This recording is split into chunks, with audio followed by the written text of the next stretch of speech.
রাজধানীর মোহাম্মদপুরে ছিনতাইয়ের অভিযোগে ৩ জনকে গ্রেপ্তার করা হয়েছে।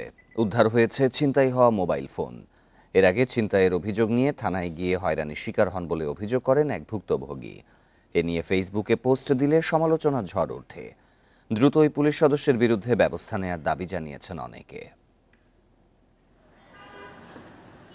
শার্টের বোতাম লাগান, দামি ফোন ব্যবহার করেন, তাহলে তো ছিনতাই হবেই। কথাগুলো পুলিশের।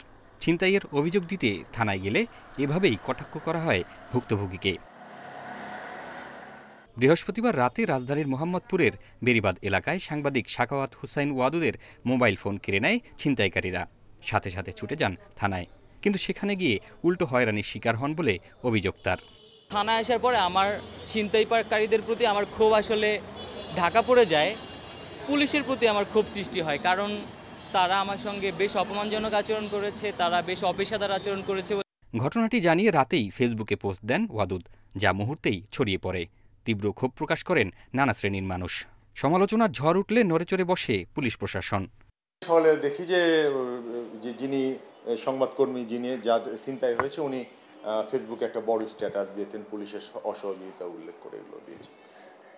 তো আমাদের অভিযান অব্যাহত ছিল, যার ধারাবাহিকতায় আমরা প্রায় দুপুরের মধ্যেই ৩ জন আসামি, যারা একদম ভিকটিম স্বীকারও করেছে, আসামি গ্রেপ্তারের পরে ভিকটিমকে দেখিয়েছি আমরা, ভিকটিম শনাক্তও করেছে। গ্রেপ্তার করা হয় কয়েকজন ছিনতাইকারীকে, আর দায়িত্বে অবহেলার জন্য প্রত্যাহার করা হয়েছে মোহাম্মদপুর থানার ৪ পুলিশ সদস্যকে। তবে সাংবাদিকদের প্রশ্নের মুখে নিজের বিরুদ্ধে ওঠা অভিযোগ অস্বীকার করেছেন থানার ভারপ্রাপ্ত কর্মকর্তা। আমাকে কোট করে উনি যেটা লিখেছেন সেটাও আমি পড়েছি। আসলে ও ধরনের কোনো কথা আমি বলি নাই। এই ফোনটা কিন্তু খুব দামি ফোন না, আপনার স্যামসাং S23 বোধ হয়। হ্যাঁ, এটা খুব দামি ফোন না। তো এই ফোন নাকি বলার রাতে দামি ফোন কেন ব্যবহার করেন, এটা কি বলা যায় কি? যে হ্যাঁ, আমার 1 বছর আগে আমার একটা আইফোন চুরি হয়ে যায়, আমার পকেট থেকে তুলে নেয় একটা আইফোন, এই ইয়েতে কি বলে টাউন হল বাজারে। এই কথার প্রেক্ষিতে আমি তাকে বলে, আসলে ভাই আইফোন তো দামি ফোন, এগুলো একটু সাবধানে ব্যবহার করা উচিত। এদিকে পুলিশের আচরণে ক্ষুব্ধ এলাকাবাসী। আইনশৃঙ্খলা বাহিনীকে আরও দায়িত্বশীল হওয়ার পাশাপাশি মোহাম্মদপুর থানার ওসির পদত্যাগ দাবি করছেন তারা। ওসি ইফতিকার সহ অন্যান্য যারা আছে তাদেরকে অনতিবিলম্বে অপসারণ করা।